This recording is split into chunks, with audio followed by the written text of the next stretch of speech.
Merci de nous suivre et d'être avec nous aujourd'hui avec la mission Écoterre, notamment pour ce premier plateau. On en aura 5 en 2 journées de ce BIM de jumeaux numériques. Beaucoup de monde. Alors je ne sais pas si mes invités ont pu aller et se balader un peu. On en parlera sans doute dans un moment.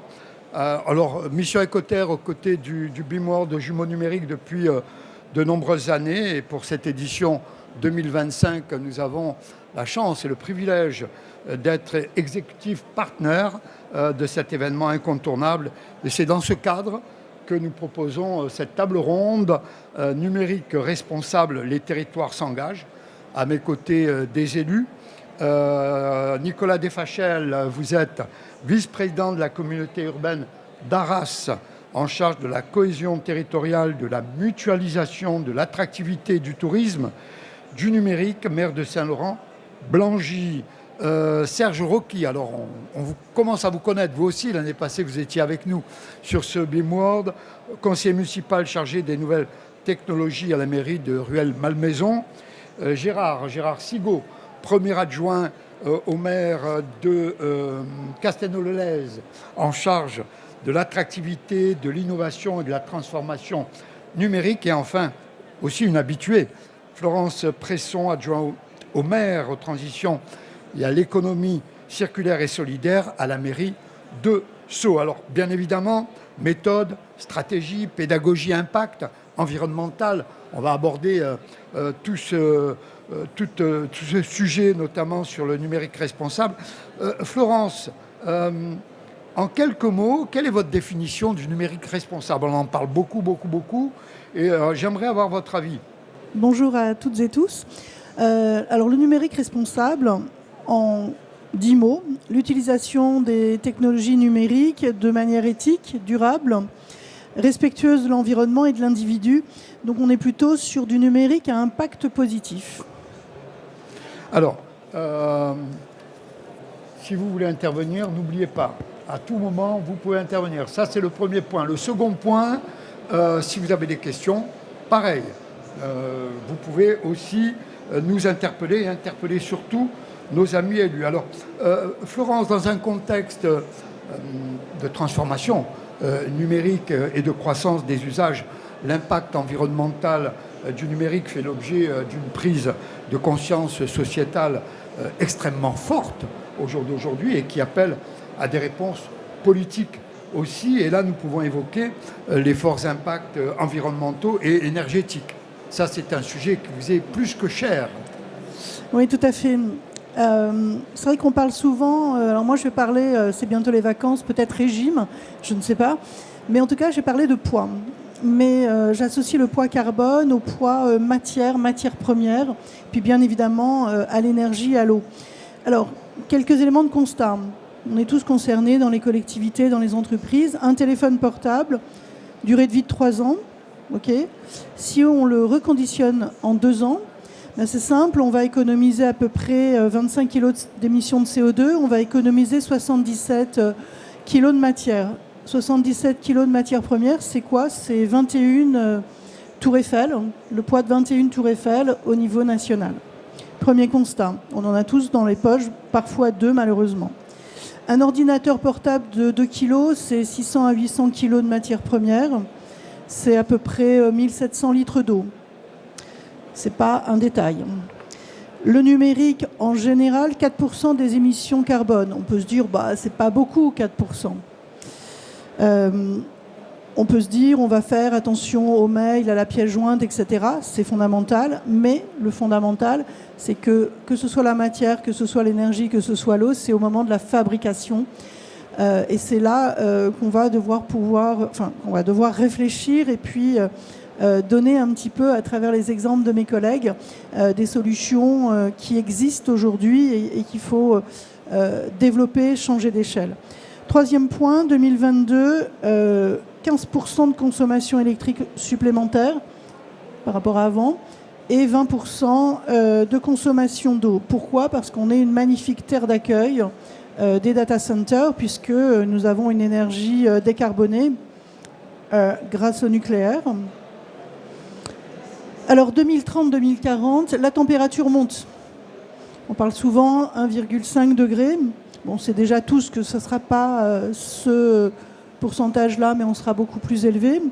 Mais la température monte côté numérique, usage numérique, parce que si on reste sur un scénario tendanciel, c'est-à-dire on ne change rien, on verra s'il y a de la technologie plus tard, donc on continue comme aujourd'hui. Si on fait cela, on a un trafic de données qui est x6, on a un nombre d'équipements, parce qu'on adore tous ces petits trucs, et moi la première, avec 65% supplémentaires, et les gaz à effet de serre, on passe à 30-45% supplémentaires là aussi. Alors là, je pense qu'il est temps de dire stop. Stop, et il y a des pistes qui existent. On peut travailler sur la notion d'éco-conception des équipements. Éco-conception, c'est je vais construire du matériel, non pas avec des matières premières, mais des secondes matières premières. Ça veut dire que je vais utiliser moins de matières pour faire avec moins, pour faire mieux. Allongement de la durée de vie. On n'est pas tous obligés de mettre à la poubelle nos ordinateurs, nos téléphones au bout de 3 ans. Le reconditionnement ou le fait de les conserver plus longtemps, ça génère moins de déchets et moins de refabrication. Et puis la sobriété par rapport à l'usage, même si elle est beaucoup plus faible, elle est fondamentale et on est tous concernés. Alors, il y a les lois, il y a les décrets, on a toutes les cartes en main. Toutes les cartes, nous, au niveau des collectivités, on les a. D'ailleurs, vous les mettez, nous les mettons tous déjà sur la table. Alors, le point peut-être le plus important, c'est de définir une stratégie carbone pour un numérique responsable. Alors, on ne va pas le faire tout seul, ça ne va pas être nos services numériques, ce n'est pas nous les élus en charge du numérique, parce que moi je suis sur les transitions, donc la transition numérique en fait partie, qui allons décider, qui allons rédiger. La première chose à faire, c'est de constituer une équipe dans une commune avec des représentants de l'ensemble des services. Parce que les plus grands experts, ce sont les utilisateurs. Ce sont les membres des équipes.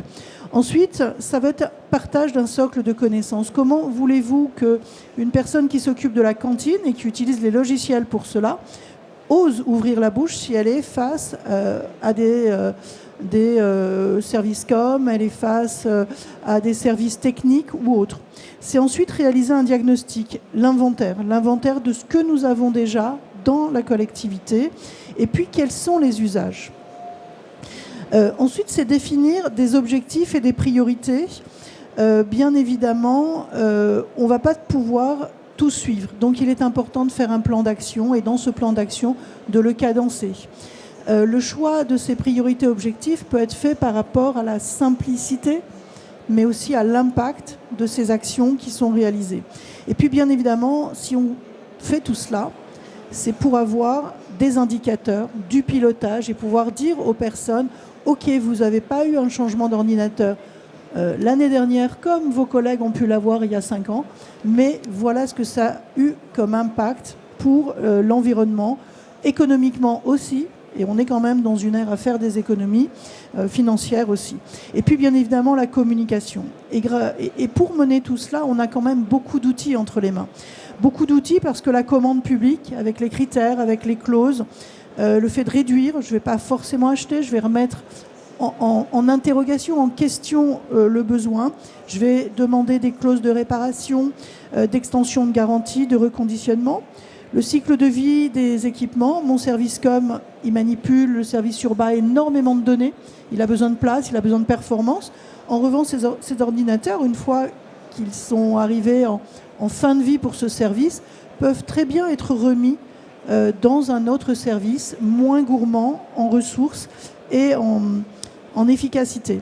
Et puis, bien évidemment, il y a le plan de formation, la sensibilisation, que ce soit au niveau des services, que ce soit aussi au niveau des citoyens, parce que nous jouons un rôle d'exemplarité pour tous, que ce soit pour les cadres, les entreprises, les chefs d'entreprise qui vivent, parce qu'on n'est pas schizophrène. On est salarié, on est patron d'entreprise, on est cadre dirigeant, mais on est aussi citoyen, et le volet citoyen, il est entre nos mains. Alors voilà pour les plus grandes lignes. C'est déjà pas mal, c'est déjà même très très bien. On reviendra sur les objectifs 2030-2040. Florence, Nicolas, on l'a bien compris, le numérique responsable est un levier essentiel pour construire un territoire durable et inclusif. Alors, comme l'évoquait Florence, il y a une méthode, il y a une stratégie partagée. Comment ça se passe du côté de la communauté urbaine d'Arras et du côté de Saint-Laurent-Blangy? Merci Alain. Donc effectivement, le DIAG, on le partage complètement. On est dans le même environnement. La communauté urbaine d'Arras, c'est une petite communauté urbaine. C'est une des plus petites communautés urbaines de France. C'est-à-dire que le niveau de compétence est très haut, mais le nombre d'habitants est faible puisqu'on est à 110 000 habitants. Vous voyez, donc c'est pas grand. Par contre, il y a 46 communes. La plus petite a 140 habitants. La plus grande, elle a 42 000 habitants. Donc l'enjeu, c'est de faire en sorte que ces questions-là, elles soient partagées par la grande ville, qui a les moyens en termes d'ingénierie et en termes d'équipement pour faire face, et puis par la petite commune de 140 habitants. Moi, 140 habitants, je les ai dans une tour chez moi. Hein, donc, vous voyez la perspective. Donc, effectivement, une fois que le diagnostic est posé, et ça, on le fait dans la feuille de route numérique, dans la stratégie numérique du territoire, vers quoi on va, vers quel horizon, c'est comment on le partage. Et j'ai mis en place un club des référents numériques, c'est-à-dire que chaque commune a désigné un interlocuteur qui va être celui qui va faire le lien entre la commune, le citoyen, l'acteur économique sur ces questions-là. Et on a mis tous ces gens-là autour de la table avec les acteurs du territoire, éducation, santé, l'hôpital, l'université, les écoles, les entreprises, pour que cette dimension du numérique soit partagée et du numérique responsable soit partagée. Donc c'est une coélaboration du projet pour le territoire. Et en même temps, c'est une façon aussi de se dire, puisque le mot important, c'est le mot usage. Parce qu'il faut qu'on soit en capacité de comprendre comment on vit et vers quoi on va. Et sur ces questions d'usage, eh ben, il faut qu'on puisse être aussi en situation de faire en sorte que ça ne soit pas de la technique dont on parle, mais bien de la vie quotidienne. Parce que sinon, on va dire c'est une affaire de technicien. Donc moi, je m'en occupe pas, c'est trop compliqué pour moi. Hein. Je suis pas ingénieur, je suis pas ceci, donc du coup, ça me concerne pas. Ben si, en fait, ça concerne tout le monde et au quotidien. Et c'est vrai que dans les usages, il faut faire de l'accompagnement pour montrer qu'on ne perd pas en qualité de vie quand on fait du recyclage d'objets ou quand on utilise un objet qui est reconditionné. C'est pas du tout ça. Mais on a été tellement habitués à appuyer sur un bouton pour avoir du neuf, en se disant si c'est pas neuf, ben voilà, j'en veux pas. Vous voyez, vous avez un garagiste me dit, ça n'a rien à voir avec le numérique, mais c'est la vie du quotidien. Vous avez une pièce à changer, votre voiture elle a 80 000 km. La pièce, il faut mettre une pièce neuve. Bah non, si vous mettez une pièce d'une voiture qui a 60 000 km, elle sera toujours plus récente que votre voiture qui a 80 000. Et en plus, vous serez remboursé par votre assurance. Ce que la personne ne savait pas. Vous voyez, ce sont des mauvaises habitudes qu'on a prises, ou des habitudes qu'on a prises. Et c'est un sujet sur lequel il faut qu'on travaille. Donc pour le territoire, la coélaboration, c'est-à-dire qu'il ne s'agit pas au conseil communautaire que les élus disent, ben voilà, on a destiné, emmener le territoire vers ça, si ce n'est pas partagé. Donc avant de voter, eh ben, il y a un gros travail où tout le monde met sa pierre. Et on sait qu'aujourd'hui, sur les questions notamment, j'y reviens, de santé, d'éducation, d'enseignement, eh ben forcément, il y a des sujets qu'on doit partager et on doit être en capacité d'imaginer que ce dont on parle aujourd'hui, ce n'est pas demain, c'est aujourd'hui. Quand on a vu arriver l'intelligence artificielle, on s'est dit, oh là là, c'est compliqué, c'est demain. Mais non, c'est pas demain, hein, c'est même avant-hier. C'est-à-dire qu'il faut que les collectivités, elles intègrent ce phénomène-là. Et pour ça, on s'appuie aussi sur les ressources économiques du territoire, sur les entreprises du territoire. On a la chance sur la communauté urbaine d'Arras, et je terminerai cette partie là-dessus, d'être un territoire très dynamique. On a 5% de taux de chômage. Donc ça veut dire que dans la région des Hauts-de-France, donc tout ce qui est au nord de Paris, avec Dunkerque, on est le territoire le plus dynamique. Moi, dans ma ville, il y a 6 500 habitants, il y a 6 000 emplois. Donc vous voyez, le rapport avec l'entreprise est très fort. Et donc on a des ressources locales. Donc c'est pas la peine d'aller très loin pour trouver ces ressources. Par contre, comme on est un petit territoire, bah nous on fait un peu Bob l'éponge. C'est-à-dire qu'on prend les bonnes idées partout. On n'est pas suffisamment grand pour faire de l'expérimentation, mais on est suffisamment malin pour pouvoir s'imprégner de ce qui existe à Sceaux, à Roye, à Castello, et puis de dire bah ça chez nous ça peut marcher. Donc c'est la technique de Bob l'éponge. Voilà. Alors demain c'est aujourd'hui finalement. Pour vous, on en parlera aussi quand on évoquera 2030-2040. Est-ce qu'on va atteindre les objectifs Mais enfin, il faut reconnaître qu'après une longue réflexion concernant le numérique responsable, j'ai l'impression que de plus en plus, vous l'évoquez l'un et l'autre, nos territoires passent à l'action avec un vrai sens des responsabilités. Et là, je m'adresse à Serge, et notamment à Serge Rocky, et notamment Rueil-Malmaison, Saint-Laurent-Blangy. Rueil-Malmaison, il n'y a finalement qu'un pas. L'engagement à Rueil-Malmaison, Serge, s'inscrit à la fois dans une continuité de vos actions et dans le respect des nouvelles exigences légales, on l'évoquait tout à l'heure. Comment prépare-t-on une stratégie du numérique responsable qui soit utile pour les agents et les citoyens? Et ça, c'est pas simple. Alors, comment prépare-t-on une stratégie numérique responsable? Ce que l'on a fait, on s'est appuyé sur l'Institut du numérique responsable, qui met à votre disposition des outils libres, NR de mémoire, pour faire ce qui a été présenté par ma collègue, c'est-à-dire le premier step, je dirais, en bon français, c'est le diagnostic. Beaucoup d'actions ont sûrement été conduites. Chez nous, on a une tradition d'écologie historique avec Patrick Ollier, du parc naturel urbain à la géothermie, au voltaïque. Et évidemment, dans toutes ces occasions-là, les services ont implémenté des solutions qui vont également dans ce sens d'optimiser avec le numérique les usages. Et donc le premier élément est donc d'attaquer ce diagnostic en s'appuyant sur ce schéma proposé pour derrière identifier quelles sont les priorités. À partir de là, on peut commencer à établir sur les différents axes. Il y a une dizaine d'axes qui est présenté sur les équipements, les logiciels, les matériels. Et dans cette partie-là, une fois qu'on s'est appuyé sur cette structure, on rentre dans une partie de sensibilisation des services. On leur explique la démarche pour les mobiliser et les faire participer à la deuxième étape. La deuxième étape, c'est donc d'intégrer les pratiques vertueuses pour les pérenniser et de les faire évoluer pour couvrir d'autres éléments en fonction des priorités que l'on va identifier. À quoi on va s'attaquer pour avoir l'impact le plus efficace en matière de réduction de gaz à effet de serre. Donc ça nous permet de bâtir une stratégie et un plan d'action pour être en ligne avec l'obligation de la loi Rennes de novembre 2021, qui, pour ce qui nous concerne, oblige toutes les collectivités de plus de 50 000 habitants à établir un plan justement pour prendre en compte, mettre en œuvre un numérique responsable. Et pourquoi mettre en œuvre un numérique responsable? Juste, je vais revenir sur une illustration quand même et des bases. Donc, dans le Shift Project de 2018, le rapport qui avait été prévu, l'identification de la contribution du numérique au réchauffement climatique était de 2,6 ou 2,7% au total mondial. Et en 2018, c'était passé à 3,7%. Donc, et il pensait, si rien n'était fait, qu'en 2025, on aurait doublé. Donc de 3,7 à plus de 7.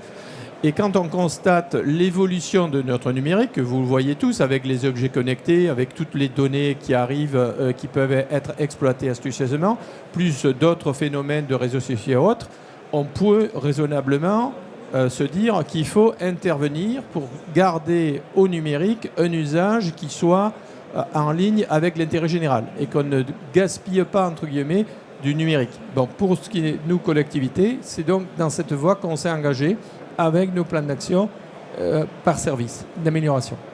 Alors, comment se situe Rueil-Malmaison? Parce que vous communiquez beaucoup et bien.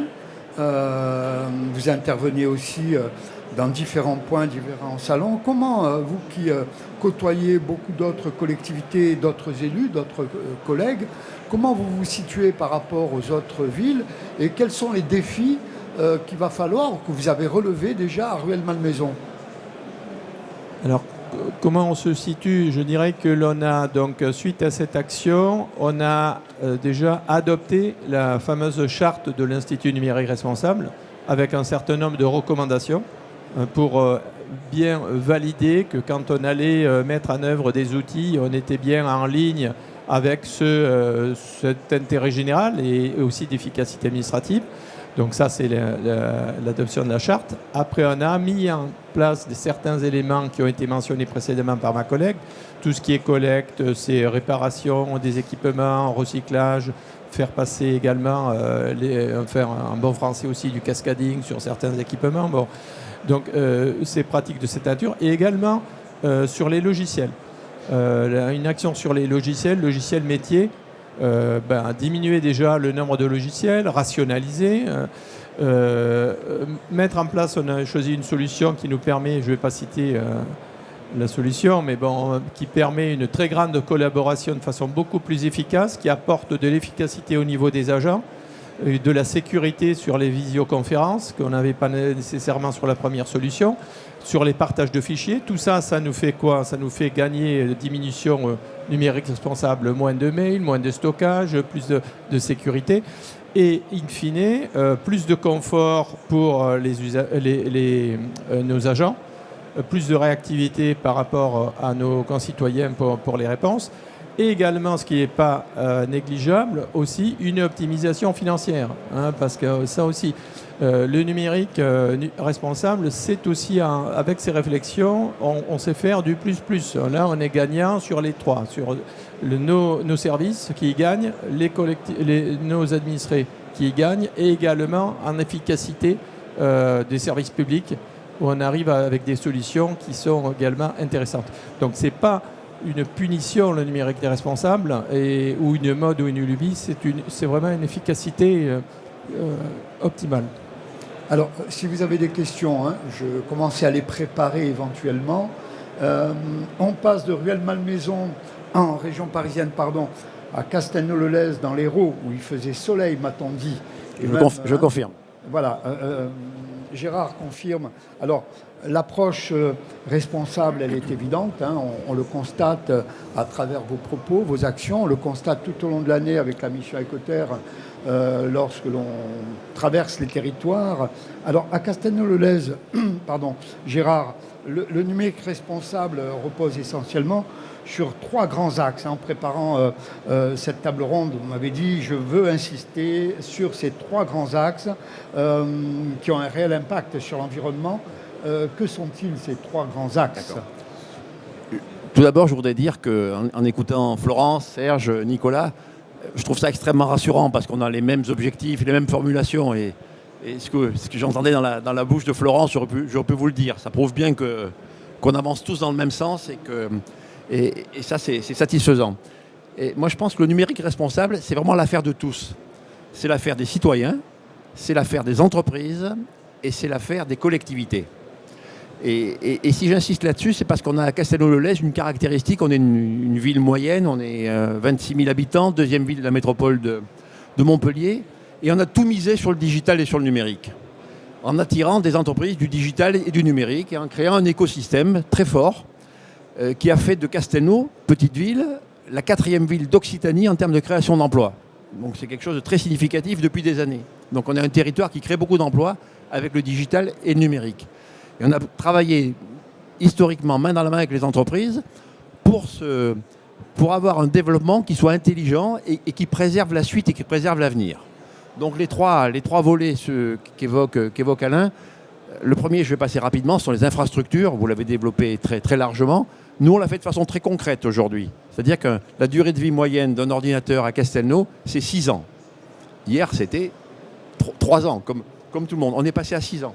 Parce qu'on considère l'usage. Si un agent a besoin d'un ordinateur pour faire de la bureautique, on va lui mettre un ordinateur reconditionné. Le service communication a le dernier cri en termes d'ordinateur. Ça marche vraiment très très bien. Il y a des solutions de financement aussi qui permettent d'allonger la durée de vie des ordinateurs. On n'y pense pas, le privé y pensait. On peut faire du crédit bail, on peut faire de l'allocation avec option d'achat. Donc on se préserve la possibilité de prolonger d'1 an, 2 ans, 3 ans tel ou tel outil. c'est une façon là aussi de raisonner durable. Et à Castelnau, on a tout misé sur l'IoT. On a mis des capteurs partout.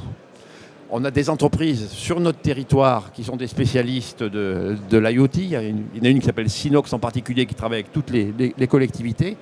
On a fait un gros effort sur l'hydraulique. On a commencé avec ça. On a mis des capteurs partout, pilotés par un agent qui peut arroser à la demande ou interrompre l'arrosage automatique à la demande, qui détecte toutes les fuites, qui arrose ou pas les squares, les ronds-points et surtout qui mesure les fuites. Et là aussi de façon très, très, très mesurable.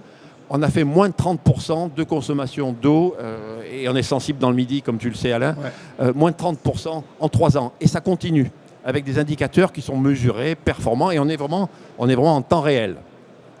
Deuxième exemple, sur tout ce qui est thermique.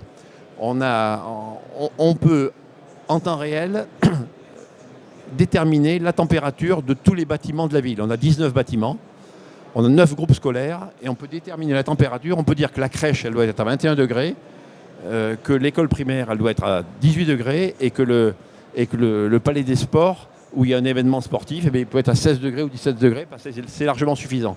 Et là aussi c'est très, très facilement mesurable et j'invite toutes les collectivités à faire cet effort parce que là, le ROI, il est absolument immédiat. Deuxième aspect, c'est l'inclusion. Nous, on a fait le pari dans cette ville numérique d'emmener tout le monde. C'est très ambitieux. On s'est dit, on va emmener toute la population. Et on veut laisser personne au bord de la route.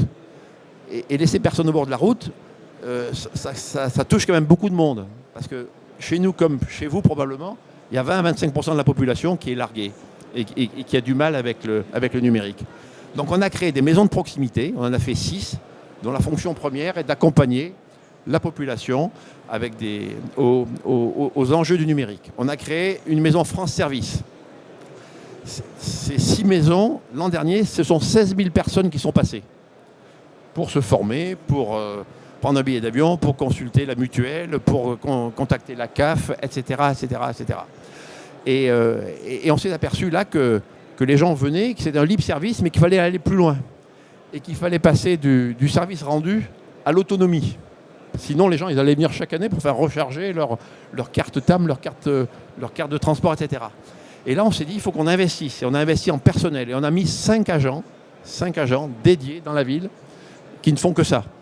Et ils vont au-delà de l'usage classique. Et maintenant, ils font des ateliers. Toutes les semaines, il y a des ateliers avec un calendrier qui est publié tous les mois. Par exemple, pour les parents, usage des écrans. Et croyez-moi, ça a beaucoup, beaucoup, beaucoup de succès. Gestion des mails, gestion des bases de données, gestion de la cybersécurité, sensibilisation à l'IA. Et là, on amène toute une population. Et ça me paraît important. Et puis le dernier point, c'est cette éducation permanente. Et là, je reviens à la collectivité et je reviens à nos agents. On veut vraiment, parce que paradoxalement, sur un territoire très digital, très numérique, le lieu le plus en retard, c'était nous, c'est la collectivité. Et c'est la collectivité qui avait le plus de retard. Et là, on veut emmener cette collectivité vers sa transformation numérique. Alors là, on a fait 3 choses. La première chose, on a nommé des référents numériques dans chaque service. Chaque service a son référent numérique. Celui qui nous semblait ou était volontaire ou le plus dégourdi, comme le dit Nicolas. Et ils sont encadrés tous les mois par un chargé de mission numérique qui les coach, qui les motive. Et tous les mois, chacun raconte la belle histoire de son service pour emmener tout le monde. On forme tous les cadres à l'IA. Là, on fait appel à une entreprise extérieure et on emmène tout le monde dans le domaine de l'IA. Et c'est de façon collective comme ça et en mixant la collectivité et les entreprises qui interviennent dans nos séminaires internes parce que ce sont des entreprises du territoire et qui peuvent nous apporter un plus et montrer que le numérique, ça ne fait pas peur et que cette notion de responsable, et je vais terminer là-dessus, c'est du long terme. Au tout début, j'aurais peut-être dû commencer par ça, au tout début, on s'est dit, on va aller à fond sur le numérique, on va aller à fond sur le digital, mais il y a quand même des contraintes, il y a quand même des risques. Donc on a travaillé avec l'université de Montpellier, l'université Paul Valéry, en disant, venez nous voir, alertez-nous, c'est quoi les risques majeurs? Ils nous ont dit, on s'en occupe.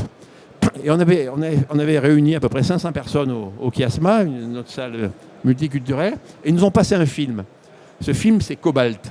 Ceux qui ne l'ont pas vu, je vous invite vraiment à le voir. Cobalt, c'est l'extraction du cobalt au Congo et en Finlande pour alimenter les batteries. Et c'est criant de vérité, si vous voulez. Vous sortez de là, vous ne touchez plus à votre téléphone. Et ça, c'est un petit message qu'on a passé en disant attention, attention, attention, préservons la planète, faisons durer les équipements, ne faisons pas n'importe quoi.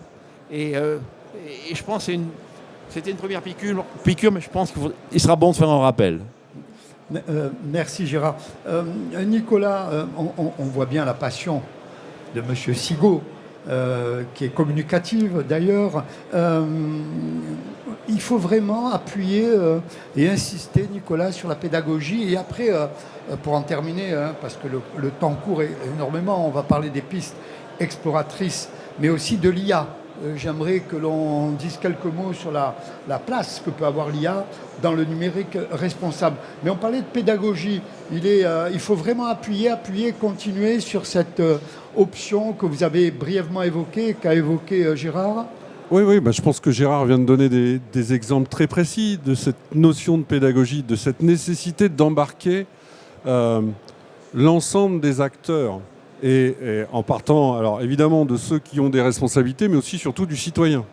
Je pense qu'aujourd'hui, tout le monde est conscient des enjeux auxquels nous sommes confrontés pour demain, après-demain, et même aujourd'hui dans certaines situations. Maintenant, chacun n'est pas outillé forcément de la même façon pour appréhender ces enjeux.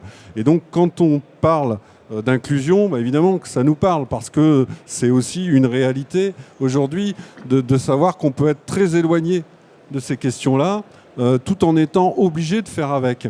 Et donc la pédagogie, c'est la nécessité pour nous de répéter à ceux avec qui on travaille qu'il faut qu'on soit à l'écoute de ceux qui sont éloignés de ces enjeux-là.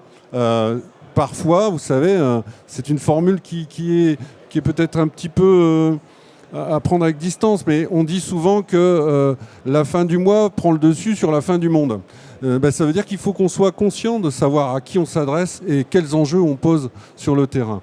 Tu as parlé des enjeux. Quand on prend les bouquins de Guillaume Pitron, on finit le bouquin, on arrête effectivement de prendre un ordinateur, tout ça. Hein. Mais c'est très loin de chez nous, parce qu'en fait les métaux ils viennent de très loin. Donc ça pollue pas ici, ça pollue loin. Hein. Donc déjà, c'est question. Et donc ça, c'est avoir une projection à l'échelle de la planète, mais en même temps, au quotidien, on doit être aussi en capacité, puisque c'est le rôle des élus locaux, mais aussi des acteurs de territoire, d'imaginer, alors de traiter les problèmes d'aujourd'hui, ça c'est sûr, mais aussi d'imaginer ce qui va se passer demain et après-demain, parce que les décisions qu'on prend ou qu'on ne prend pas aujourd'hui, elles auront forcément une répercussion dans 10, 15 ou 20 ans. Ça veut dire que notre responsabilité, on la mesurera pas demain, mais après-demain. Et donc c'est aujourd'hui qu'il faut qu'on soit pédagogue et qu'on repose les enjeux avec l'ensemble des acteurs. Et Gérard a très bien défini l'enjeu. Demain, c'est aujourd'hui. Florence, vous voulez réagir ? Oui, je voulais réagir par rapport aux matières premières, aux mines et au fait que les matériaux viennent de très loin, sont extraits dans des conditions qui sont la plupart du temps dramatiques, avec un niveau de pollution incroyable. Moi, je me pose une question, pourquoi aller dans des mines aussi éloignées, puisque là, on vit au cœur de nouvelles mines. Tous ces matériaux-là, on les a. Combien de téléphones on a dans nos placards ? Combien d'ordinateurs où on ne sait jamais, peut-être que, et qui sont dans la cave, qui sont ailleurs. Donc je pense qu'il y a cette prise de conscience. Aujourd'hui, réellement, il n'y a plus un matériel électronique, etc., qui doit aller dans une décharge. C'est terminé, cette époque-là. À la limite, si on s'en sert plus, c'est dans un musée. Il n'y a plus de déchets. On a vraiment des ressources. Et par rapport à ces ressources-là, il faut mettre tout en action. Des gens comme Écosystème, l'éco-organisme, savent faire les choses. La notion de réparation, la notion de favoriser, comme vous le disiez, l'emploi local, avec effectivement du démontage, de la pièce détachée et tout. Je pense que s'il y a quelque chose à retenir peut-être de ce salon, c'est effectivement de se dire que les mines, elles sont autour de nous et elles ne sont pas très loin. Et c'est générateur d'emplois. Oui. Oui, juste une réaction. Bien sûr, on a ce problème que l'on a identifié et sur lequel on travaille, avec le numérique responsable, les bonnes actions, les plans d'action pour être combat. Mais moi, j'ai bien aimé l'exemple sur le pilotage de l'eau. Avec le numérique, on a diminué une consommation d'eau et rendu le service plus efficace pour les administrés et en employant moins d'agents pour faire ça. Donc le numérique, on n'est pas en train de dire que le numérique responsable, c'est le retour à l'âge de la caverne, mais c'est de l'utiliser de façon raisonnée. Numérique responsable raisonné pour avoir des usages très efficaces et très bénéfiques dans tous les secteurs. Pour pas couper et donner interprétation autre. Est-ce qu'il y a des questions? Pas de questions? On va continuer. Moi, j'ai une dernière question à vous poser. On l'évoquait avec Serge tout à l'heure. Quelle place peut avoir l'intelligence artificielle dans le numérique responsable? On parle beaucoup au jour d'aujourd'hui d'intelligence artificielle, on met l'intelligence artificielle à toutes les sauces, mais selon vous, ça peut être aussi une piste exploratrice, si chère à Florence. Quelle place peut avoir l'IA dans le numérique responsable? Alors, le sujet de l'IA, en tout cas sur notre commune, on n'est peut-être pas ceux qui sont les plus avancés au sein de la commune, mais on a joué une autre carte, parce que si à un moment donné on annonce que tel service, on va faire appel à de l'IA, etc., très souvent il y a une crispation, il y a un problème de pédagogie. Donc ce qu'on a souhaité faire depuis à peu près 2 ans, c'est organiser des conférences avec des experts, des tables rondes avec des experts. Moi, ce que je voulais, c'était faire tomber le stress, l'angoisse. J'étais très contente parce qu'il y avait des agents dans la salle aussi, ouverts au public.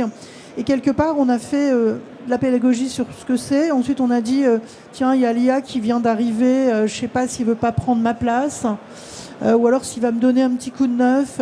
Donc, on a joué sur des situations comme ça. Et en parallèle, avec des chercheurs, parce qu'on a la chance d'avoir des chercheurs qui habitent Sceaux, comme Laurence de Villers, par exemple, eh bien, on a monté... Je ne vais pas utiliser le mot expérimentation parce que nos gamins ou nos seniors, c'est pas des... Mais en tout cas, on s'est mis dans des véritables relations entre une injonction qui est donnée à un enfant, si c'est un être humain, si c'est un robot, si c'est un chatbot, si c'est ChatGPT, et on a pu voir quel était le comportement des chercheurs ont été présents. Là, on est en train de faire la même chose avec les seniors et des seniors qui sont assez esselés. Donc on est aujourd'hui plus dans ce sujet-là qui est peut-être se l'approprier. Et ensuite, ça va être de dire, bon bah honnêtement, à quel endroit je fais un truc qui est pénible, où je passe du temps à rechercher, et comment finalement je peux accélérer ce temps-là pour passer plus de temps en face à face, en relation avec les personnes qui sont face à moi. Et ça, c'est peut-être les enjeux qu'on a à traiter. Et dans la notion de démarche systémique, il faut quand même se souvenir, et l'IA c'est le cas aussi, c'est que le numérique, tout cela, c'est du moyen à notre disposition pour faire des économies d'eau, etc. Et je pense qu'il faut aussi sortir d'une vision en silo.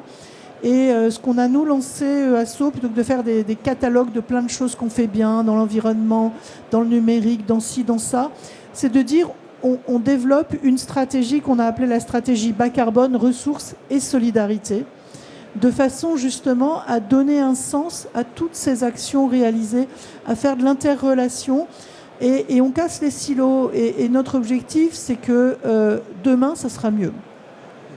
Alors, qui veut réagir pour terminer sur l'IA et la place de l'IA dans le numérique responsable? Serge. Oui, alors juste deux points pour un peu illustrer l'IA. On a donc développé un chatbot à destination donc de nos administrés. Et vous reconnaîtrez tout de suite le commentaire. En fait, on a décidé de le mettre en œuvre uniquement quand la mairie est fermée, aux heures de fermeture, pour garder le contact humain et ne pas remplacer l'humain par un chatbot. Voilà, et pareil au niveau téléphonique. Voilà, ça c'est une illustration et c'est un peu comme France Service. On a aussi une maison France Service pour accompagner la Wi-Fi disponible, pour évidemment ne pas laisser nos concitoyens au bord de la route, et les intégrer, faire partie, éduquer. Ça c'est un premier exemple de l'état d'esprit que l'on a. Et le deuxième exemple aussi, ça rejoint aussi ce que vous avez mentionné pour SO, ce que vous faites. On a lancé une étude d'utilisation de l'IA avec la Direction générale des services et avec les directions et services, en les associant et en essayant de voir chez eux exactement le type de tâches répétitives, un peu fastidieuses, qu'ils faisaient, qui étaient consommateurs de temps, pas nécessairement de valeur ajoutée au niveau des agents qui les accomplissaient, pour voir en quoi donc ce type d'IA que l'on a pouvait justement améliorer la qualité de vie et de travail des agents, et également la réactivité et meilleure réponse face à certaines tâches par rapport aux demandes qui sont faites. Donc ce sont les axes que l'on a actuellement en œuvre, et on explore d'autres donc, qui sont plus compliqués, qui est sur les bâtiments, les pilotages des bâtiments, pilotage de l'énergie. Ça. Donc ça, c'est plus exploratoire pour l'instant, pour se faire une idée, le trafic, optimiser les trafics en fonction des travaux, ce genre de choses. Mais ce qui semble intéressant aujourd'hui, c'est que la technologie devient accessible. À un moment donné, des villes s'étaient lancées dans des grands projets il y a une dizaine d'années, mais c'était en millions quand on faisait de la Smart City à l'époque. Aujourd'hui, avec les capteurs, avec les types de réseaux nouveaux, avec de l'IA et autres, on arrive à des sommes beaucoup plus faibles. Et donc, c'est une technologie qui peut, dans certains cas de figure, pour certains types de collectivités, apporter une efficacité à un coût abordable pour les collectivités. Échange de bonnes pratiques, on l'a vu tout au long de cette table ronde numérique responsable. Il y a une vraie prise de conscience des élus, des décideurs, des citoyens. Et donc, je pense que les objectifs 2030-2040 seront atteints. Florence, vous en êtes d'accord, je pense, parce qu'on est vraiment sur la bonne voie. Je le disais, après une longue réflexion, on voit bien qu'il y a, à travers vos témoignages, de vraies actions qui sont menées. On en est heureux, bien évidemment. Demain, c'est aujourd'hui. Je garde cette phrase. Nicolas, dans un autre registre, parce que ça me fait plaisir, vous organisez le 27 septembre prochain, écoutez bien, le championnat du monde de la frite. C'est à Saint-Laurent-Blangy, c'est pas loin de Paris, donc c'est à 1 heure, c'est ça Voilà. Alors c'est à Arras, sur la grande place d'Arras. Voilà. Et l'année dernière, il y avait 60 000 personnes qui regardaient toute la journée des gens éplucher des patates. Et on a des chefs qui viennent du monde entier, y compris des chefs étoilés. On a une pression très forte, puisque je disais tout à l'heure, Benoît Poulvorde veut absolument venir, parce que les Belges, ils n'y avaient pas pensé avant nous, donc on est un peu en bagarre avec nos amis. Mais c'est un championnat du monde de la frite sérieux, je vous assure. Voilà. Avec la meilleure sauce, tout, enfin voilà. Nos territoires innovent aussi bien à Saint-Laurent-Blangy qu'à Rueil-Malmaison, qu'à Castelnau-le-Lez ou à Sceaux. On a des territoires qui sont énergiques, qui font beaucoup de choses. En tout cas, madame, messieurs, merci d'avoir répondu à notre invitation. Un plateau qui a été préparé par Quentin Meleniestre, il est là quelque part, il se cache. Merci aussi de votre attention. J'espère que cette table ronde vous aura apporté quelques réponses. On se retrouve tout à l'heure avec la mission Écoterre à 14h au plateau 5 qui est là-bas. Le sujet est aussi passionnant, les collectivités territoriales mobilisées face aux défis de la cybersécurité. Merci à vous.